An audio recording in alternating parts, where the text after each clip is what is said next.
जय हिंद दोस्तों अक्सर जो लोग हैं सनातन धर्म के ऊपर बहुत सारे आरोप लगाते हैं और आपको ये बताया जाता है कि देखिए आपके धर्म में, आपके सनातन धर्म में बलि प्रथा थी, जानवरों का सेक्रीफाइस होता था। अक्सर ये क्वेश्चन उठाए जाते रहे हैं और ये भी कहा जाता है कि वेदों में तो घोड़ों की बलि दी जाती है। वेदों के ऐसे मंत्र आते हैं जहाँ पर अश्व को बलि देने की बात कही गई है। तो भैया तुम कैसे कह सकते हो कि तुम्हारा सनातन धर्म जो है वो सबसे बड़ा है।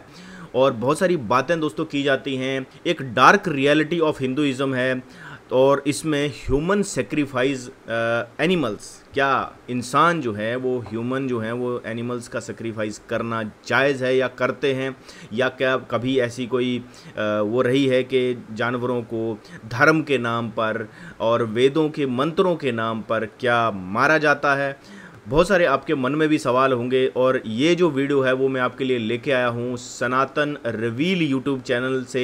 और इनके चैनल का जो लिंक है डिस्क्रिप्शन में भी मैंने दिया हुआ है, आप इनके वीडियोस को जाके वहाँ पर देख सकते हो। इनके चैनल को सब्सक्राइब भी कीजिए क्योंकि ये बहुत ही अच्छे वीडियो बनाते हैं। इनका वीडियो है ये, और पहले मैं इनका वीडियो आपके सामने दिखा दूंगा। वीडियो के एंड में फिर इसके ऊपर मैं अपने विचार रखूँगा, तो वीडियो पूरा जरूर देखेगा।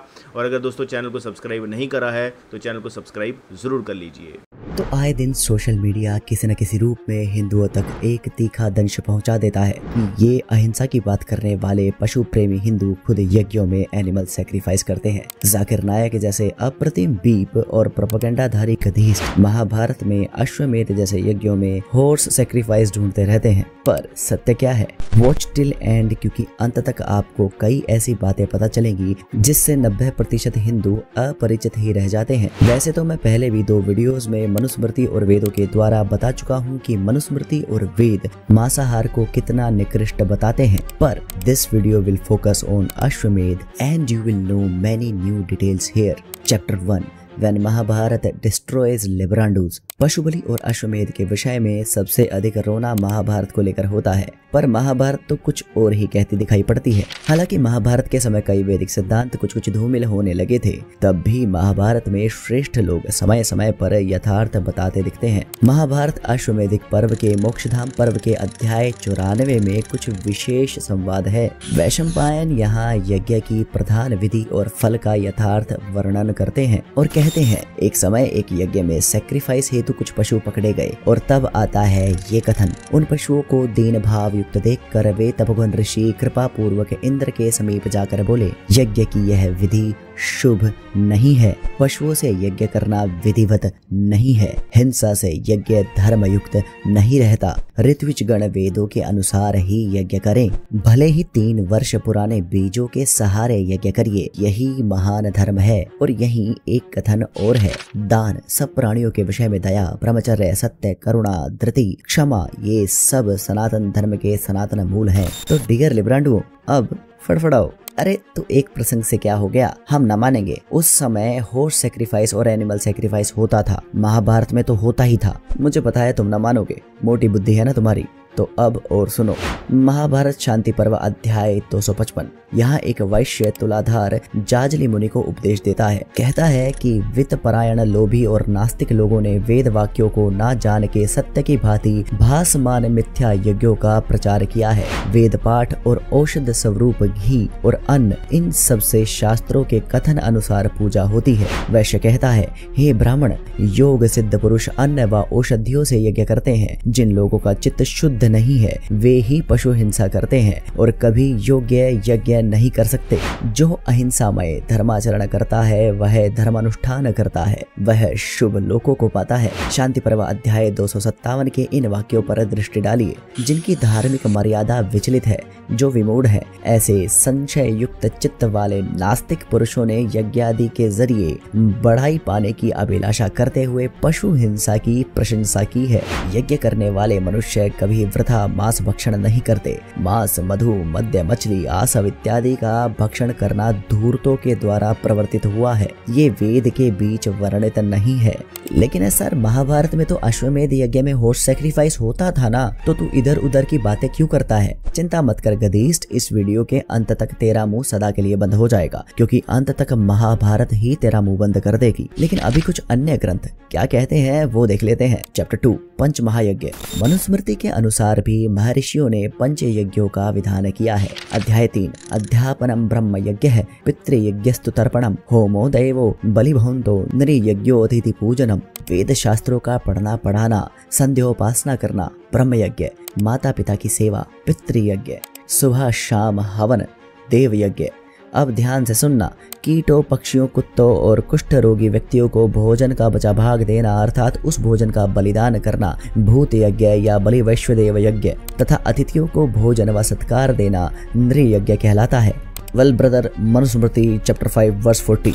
औषधियाँ, पशु, वृक्ष आदि यज्ञ के लिए मारे जाएं तो उनका उद्धार होता है, उन्हें उत्तम गति मिलती है।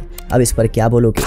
तो सुनो, पहला, ये श्लोक अनुसंधानकर्ताओं के अनुसार प्रक्षिप्त है और वैसे भी इस रेडिकुलस वर्स का खंडन तो उधार में घी पीने वाले चारवाक ने भी कर दिया था। Give the devil it's due. यदि यज्ञ में हिंसित पशु स्वर्ग चला जा सकता है तो यज्ञकर्ता यजमान स्वयं अपने माता पिता की हिंसा क्यों नहीं कर देता? ऐसा करने से यजमान का पिता अनायास ही स्वर्ग अर्थात उद्धार को प्राप्त कर लेगा। मनुस्मृति अनेकों जगह मांस भक्षण के ही विरोध में है। इस विषय पर मेरी पुरानी वीडियो देख लीजिएगा, पर इस वीडियो के बाद। अब आते हैं धर्म के मूल रेफरेंसेस पर और उसके बाद आएंगे चौंकाने वाले प्रमाण। चैप्टर 3 वेदो अखिलो धर्म मूलम। कई लोग तो वेदों में ही बलि ढूंढ लेते हैं, तो ये चैप्टर उन्हीं के लिए है। यजुर्वेद अध्याय 12 मंत्र 32 पालने योग्य प्राणियों को मत मारिए। यजुर्वेद अध्याय 16 मंत्र 47 प्रजा के पशुओं को कभी ना मारे। यजुर्वेद अध्याय 1 मंत्र 1 जो गौ आदि पशु व उन्नति करने योग्य है, जो कभी हिंसा योग्य नहीं है, गौ, घोड़े व हाथी आदि की रक्षा निरंतर कीजिए। यजुर्वेद अध्याय 14 मंत्र 8 मनुष्य आदि 2 पग वाले प्राणियों की रक्षा कर, 4 पग वाले गौ आदि की रक्षा कर। अरे सौम्य जीवों की तो बात छोड़िए, वेद तो वृक्षों व पौधों की जड़ तक को भी बचाने की बात करते हैं। यजुर्वेद अध्याय 1 मंत्र 25 हे परमेश्वर, मैं आपकी कृपा से जो यवादि औषधि हैं उनकी वृद्धि करने वाले मूल को नाश ना करूं। पर एक मंत्र स्पेसिफिकली घोड़े पर ही बात करता है। यजुर्वेद अध्याय 13 मंत्र 48 हे राजन, इस एक खुरयुक्त वेग वाले देखने योग्य घोड़े आदि पशु को मत मार। तो स्पष्ट है वेदों में तो घोड़ा इत्यादि काटा जाता नहीं। फिर भी थोड़ा ब्राह्मण ग्रंथों की ओर चलते हैं ताकि पोल और खुल जाए। Chapter 4 the Brahmana and the Nirukta on bloody sacrifices. हम सभी को पता है कि वेदों को समझने हेतु यास्क मुनि कृत निरुक्त और ब्राह्मण ग्रंथ कितना बड़ा महत्व रखते हैं। तो निरुक्त में यज्ञ के लिए एक विशेष शब्द प्रयुक्त होता है। निरुक्त 1-3-4 में यज्ञ को अध्वर्ह कहा गया है। अब इसका हिंदी अर्थ भी देखते हैं, जिसके लिए पब्लिकेशन बदलनी पड़ेगी। प्रथम अध्याय का ये कथन देखिए, अध्वर्ह इति यज्ञ नाम, अर्थात अध्वर्ह यज्ञ का पर्याय है। ध्वर का अर्थ हिंसा है, अतः यज्ञ में इसका निषेध है, अहिंसा है। शतपथ ब्राह्मण कांड 13 अध्याय 1 ब्राह्मण 6 में एक खास शब्दों का समूह है, राष्ट्रम व अश्वमेध। इसका अर्थ जानने हेतु हम पटना विश्वविद्यालय के संस्कृत विभाग के प्रोफेसर डॉक्टर उमाशंकर शर्मा की पुस्तक संस्कृत साहित्य का इतिहास देखते हैं। वेदों में मेध शब्द का प्रयोग श्री वृद्धि, समृद्धि, पोषण आदि अर्थ में होता था। अश्व भी राष्ट्र का बोधक था, अर्थात राष्ट्रम व अश्वमेधः, इसीलिए अश्वमेध का अर्थ है राष्ट्र की श्री वृद्धि। पर इतने से काम थोड़े चलेगा। शतपथ ब्राह्मण कांड 1, यह जो आटे की पीठी है यह लोम है, जो जल है यह त्वचा है, जब गूंथते हैं तो यह मांस है, मांस गुथा हुआ होता है, पकने से कड़ी हड्डी के समान हो जाता है, हड्डी तो कड़ी होती है, जब उस पर घी डालते हैं तो मज्जा हो जाता है और इस प्रकार हवी पाक्त पशु हो जाती है। तो बताइए यह कौन सा पशु है भला? चलिए गोपद ब्राह्मण भी देख लीजिए, यहाँ स्पष्ट लिखा है पशुओं वै धानः। औषधियों में ही यज्ञ प्रतिष्ठित होता है, धान्य ही पशु है। अब तो सब शंकाएं दूर हो गई ना? महाभारत के अश्वमेध पर तो अब भी नहीं बोले ना तुम? तुम्हारी शंका अभी बजा देते हैं, चिंता मत करो। Chapter 5 beyond doubt. Mahabharat Shanti Parva अध्याय 323। अब ध्यान से सुनिए। उस महानुभाव राजा ने अश्वमेध नामक महान यज्ञ का अनुष्ठान किया। इस यज्ञ में बृहस्पति, महर्षि एकत, द्वित और त्रित व अनेक ऋषि महर्षि आए। यहाँ कुल मिलाकर 16 ऋषि उस यज्ञ में दीक्षित हुए। उक्त यज्ञ में पशु हिंसा नहीं हुई थी। राजा श्रद्धावान यजमान होकर उस यज्ञ में स्थित थे। वह अहिंसा से युक्त, पवित्र, उदार और कामनाओं से रहित होकर सब कार्यों में संस्तुत हुआ था। हाँ, तो महाभारत, स्मृति, वेद, नृत्य और ब्राह्मण ग्रंथ ये तो किसी यज्ञ में हिंसा व रक्तपात का स्थान बताते नहीं। हाँ, मूल्यों के गिरने से ऐसी चीजें प्रचलन में आई तो हैं, पर ये वैदिक नहीं है। पर फिर भी मक्खी तो बीप पर ही बैठेगी ना। पर हाँ, आप चिंता ना करें, क्योंकि सत्यमेव जयते। जय श्री हरि। तो दोस्तों ये थी सनातन रिवील की प्रस्तुति और उन्होंने काफ़ी अच्छे रेफरेंस जो है किताबों से दिए और जिसमें सारे रेफरेंस आपके सामने हैं। इनको नोट ज़रूर कर लीजिए। जो भी लोग सनातनी देख रहे हैं, सनातनी भाई बहन देख रहे हैं, इन रेफरेंसेस को आप नोट कीजिए, क्योंकि जब भी आपके ऊपर क्वेश्चन उठाया जाएगा कि आपका धर्म कहता है हिंसा करो, तो हमारा धर्म हिंसा करना नहीं कहता। अब जो लोग हिंसा करते हैं या पशु बलि देते हैं, यानी कि उन लोगों ने शास्त्रों को पढ़ा नहीं है या फिर वो शास्त्रों का गलत मतलब समझ गए हैं। दो चीज़ें होती हैं। अब उन लोगों को कौन सिखाएगा, कौन उन्हें बताएगा? पहले मैंने देखा था काफ़ी टाइम पहले, जो पौराणिक काल था, अब तो खैर बहुत सारी चीज़ें सुधर रही हैं, बलियां दी जाती थी। अब मंदिरों के बाहर मैंने बोर्ड देखे हैं और उन बोर्ड्स के ऊपर साफ साफ लिखा है कि इस मंदिर में पशु बलि देना निषेध है। आप पशुओं की बलि अगर भगवान को देते हो तो भगवान उससे कभी भी खुश नहीं होते हैं। और इस वीडियो में एक पॉइंट भी कहा गया जहाँ पर यह कहा गया कि अगर कहते हैं जो जिस पशु की बलि दी जा रही है वो उसको स्वर्ग मिलेगा, तो बोला अगर वाकई में जिस पशु की बलि दी जा रही है उसको स्वर्ग मिलेगा, तो फिर तो आप अपने सगे संबंधियों को मारो, आप खुद को मारो, क्योंकि आपके मरने से आपको स्वर्ग मिल जाएगा। अगर बलि देने से स्वर्ग मिलना होता तो ये बहुत सारी भ्रांतियां हैं दोस्तों हमारे सनातन धर्म में। सनातन धर्म पशु हिंसा को नहीं मानता है। हमारे वेदों में कई जगह पे लिखा है, महाभारत में कई जगह पे, शांति पर्व में भी ये चीज़ें आई हैं, मनुस्मृति में भी आई हैं। अब बहुत सारे लोग ये कहेंगे कि फिर मनुस्मृति में जो लिखा हुआ है कि खाने योग्य पशुओं का जो है वो उनको मार देना चाहिए, उनको खा लेना चाहिए, तो वो क्या है? दोस्तों ये विधर्मियों द्वारा मिलावटें की गई हैं हमारे धर्मशास्त्रों में। जहाँ पर आप समझो कि दूध और दही की बात की जा रही है, गाय का दूध अच्छा होता है, गाय का दही अच्छा होता है, धृत मिश्रित खीर खानी चाहिए, वहीं पे अगले श्लोकों में कहा गया है कि खाने योग्य पशुओं को खा लेना चाहिए।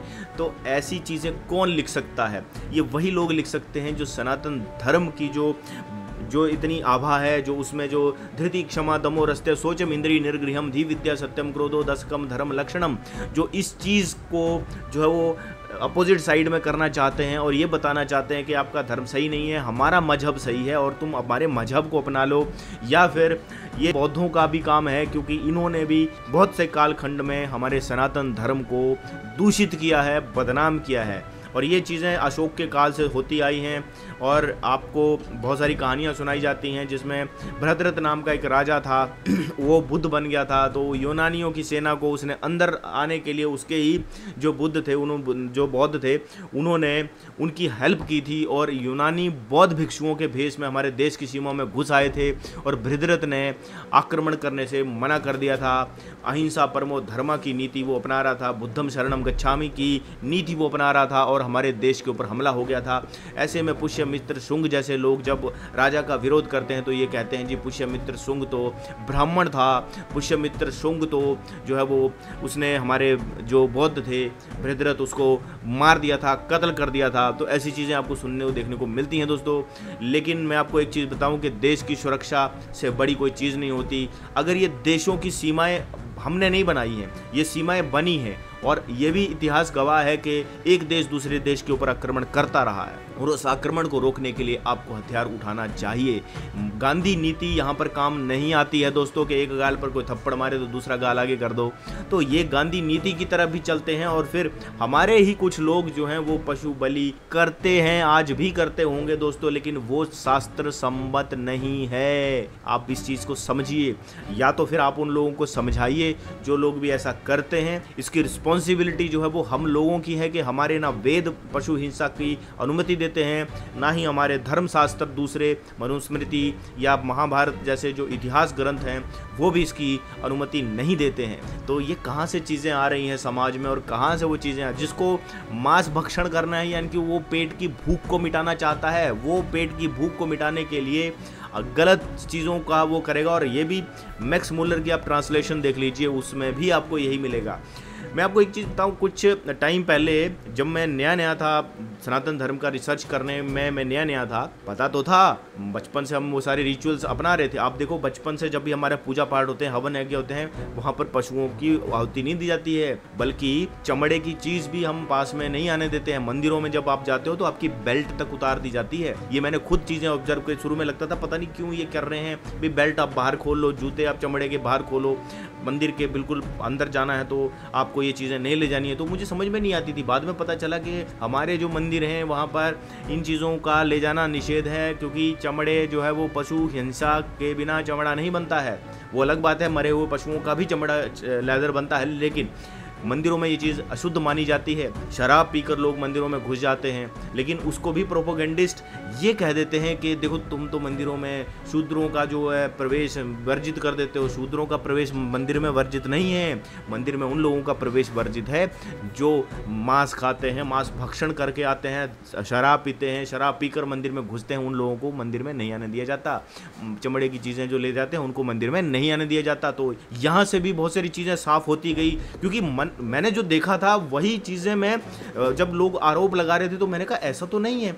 ये कहते हैं कि जी नीच जाति वालों को मंदिर में नहीं जाने दिया जाता। दोस्तों जब मैंने सनातन धर्म का रिसर्च शुरू भी नहीं करा था, मैंने कभी नहीं देखा कि जो भी जितने भी बड़े बड़े मंदिर हैं वहाँ पर ऐसा कुछ हो या उनको रोका जा रहा है। मंदिर में तो जाति पूछी ही नहीं जाती है। मंदिर में आप जाते हो, आपकी जाति नहीं पूछी जाती है। आप अपने जूते खोलिए, अपनी चमड़े की चीज़ें बाहर रखिए, अंदर जाइए, प्रसाद बांटिए, प्रसाद चढ़ाइए, कोई मनाही नहीं होती है। लेकिन पता नहीं कहाँ से ये प्रोपोगेंडिस्ट आ गए। फिर हमने भी उस चीज़ सोचा कि हमने यज्ञ किए हैं, हमने हवन किए हुए हैं, हवन में ना आज तक कभी भी इन चीज़ों को कभी भी प्रमोट नहीं किया गया। तो फिर ये आक्षेप लगाने वाले को लोग कौन है? फिर ऐसे ऐसे वीडियो सोशल मीडिया पे जाते हैं जहाँ पर पशु हिंसा होती दिखाई जाती है और वो लोग भगवादारी भी दिखाए जाते हैं। तो दोस्तों वो लोग ऐसे लोग हैं जो हिंदू हैं नाम के, वो नाम के हिंदू हैं दोस्तों। वो सनातनी अपने आप को कहते होंगे, लेकिन एक्चुअल में वो सनातन धर्म को फॉलो नहीं करते हैं। वो लोग अधर्मी हैं। हमारे जो सनातन धर्म है उसमें ऐसे लोगों को अधर्मी कहा गया है। उन लोगों को हम ओन नहीं करते हैं और उन चंद लोगों से सनातन धर्म नहीं चलता है। दोस्तों सनातन धर्म जो है वो बहुत ही पवित्र धर्म है। यहाँ पर सब जीवों को जो है समान रूप में माना जाता है। ये खाली ये नहीं है कि आप बोलो कि ये सब बस ये हिंदू हैं, ये बस यही सबसे उच्च हैं, आर्य हैं, श्रेष्ठ हैं, बाकी नीच हैं, ऐसा नहीं है दोस्तों। सबको समान जो है सनातन धर्म ने माना है। पशु पक्षी पेड़ पहाड़ इन सब चीज़ों को हम इम्पोर्टेंस देते हैं। पशुओं को जीव मानते हैं। 84 लाख योनियाँ, हम मानव जीवन श्रेष्ठ जरूर कहा गया है, लेकिन ये नहीं कहा गया है कि जो बाकी के बेजुबान जानवर हैं वो मारने योग्य हैं, उनको मार दिया जाए। नहीं, हम तो ये कहते हैं कि ईश्वर ने सबको बनाया है, उनको भी जीने का हक है। धृति क्षमा दमो रस्त्या सोचम इंद्रिय निर्गृहम में भी ये चीज़ देखने को मिलती है कि यहाँ पर क्षमाशील होना।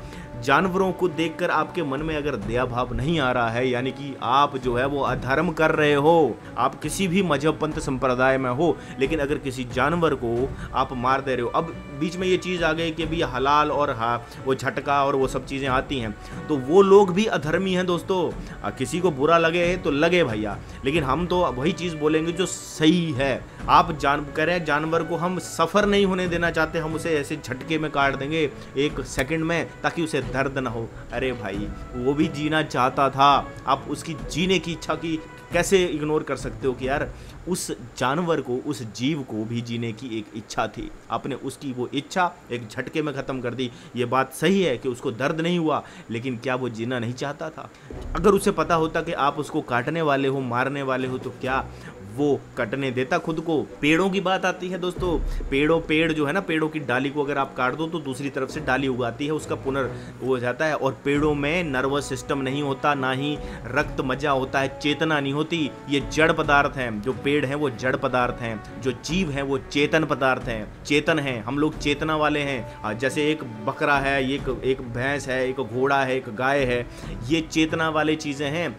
बेशक जानवरों में बात बोलने की वो नहीं होती, लेकिन उनमें भी दिमाग होता है। मैंने अभी कुछ ऐसे गोरिल्ला देखे भाई, वो इतने मतलब इंसानों की तरह वो सोच रहे हैं। मैंने ऐसे ऐसे डॉग्स देखे हैं, कुत्ते देखे हैं जो कि सामने बच्चा पानी में गिरने जा रहा है और वो उसको पीछे से खींच लेते हैं, तो उनको इतनी सेंस है कि बच्चा छोटा है, ये डूब जाएगा। कुत्तों में, बंदरों में, जानवरों में, गाय, बैल, घोड़े, इनमें भी अक्ल होती है, इनमें भी दिमाग होता है, सोचने समझने की शक्ति होती है, लेकिन ये बोल नहीं पाते, इनमें जुबान नहीं होती, वो डेवलप नहीं हुई है, या कुछ भी कुदरत ने इनको जो एक वो चीज़ नहीं दी है, तो वो एक अलग चीज़ है। लेकिन इनमें की वही चीज़ है, ये भी सोचते हैं। आप अगर गाय को प्यार से हाथ फेरो तो वो भी आपके तरफ एक प्यार से अपना मुँह ऐसे कर देती है, आपके कंधे पर रख देती है। तो दोस्तों ये सारी चीज़ें हैं। जानवर जो हैं वो हमारे ही तरह इस दुनिया में, इस धरती पर रहते हैं, उनको भी हक है। एक टाइम था जब इस धरती के ऊपर डायनासोर का राज था, वो धरती का मालिक अपने आप को समझते थे। तो इंसान भी अपने आप को अगर ऐसा समझ रहा है तो यानी कि खात्मे का टाइम होने वाला है, अगर ऐसा आप सोच रहे हो, क्योंकि बड़ी से बड़ी यहाँ पर प्रजातियाँ रही हैं जिन्होंने पूरी करोड़ों सालों तक, कहते हैं, डायनासोर ने राज किया था, लेकिन आज उनका नामो निशान नहीं है। तो कहीं इंसान का ऐसा ये घमंड ना, कहीं ऐसा ना हो कि ये भी ख़त्म हो जाए और फिर कुदरत एक नया वो पैदा कर दे, तो तब कोई दीन नहीं होगा, कोई मजहब नहीं होंगे। तो नॉलेज कहाँ से मिल रहा है? ये कुदरत का नॉलेज ना, इसी को वेद कहा गया है। वेद शब्द ही का मतलब ही नॉलेज है, वो किताब नहीं है, समझो आप बात को। वेद का मतलब ही ज्ञान है, अच्छा ज्ञान, किसी के साथ क्या व्यवहार करना है, यही हमारे सनातन धर्म और शास्त्र सिखाते हैं। दोस्तों ये सनातन रिवील यूट्यूब चैनल का वीडियो था, आप इनके चैनल को जरूर सब्सक्राइब कीजिए, चैनल का लिंक मैंने नीचे दिया गया हुआ है। और ये सनातन समीक्षा की टीम का भी पार्ट है, तो सनातन समीक्षा को तो आप सभी लोग जानते होंगे, अगर नहीं जानते हो दोस्तों तो उसका भी मैंने अपनी डिस्क्रिप्शन में सारे चैनल जो अपने हमारे सनातन धर्म को प्रमोट कर रहे हैं उनके मैंने लिंक दिए हुए हैं, आप जाकर वहाँ को उनको भी देख सकते हो। आज का वीडियो यहीं तक, मिलूंगा दोस्तों नेक्स्ट वीडियो में, तब तक दोस्तों जय हिंद, वंदे मातरम।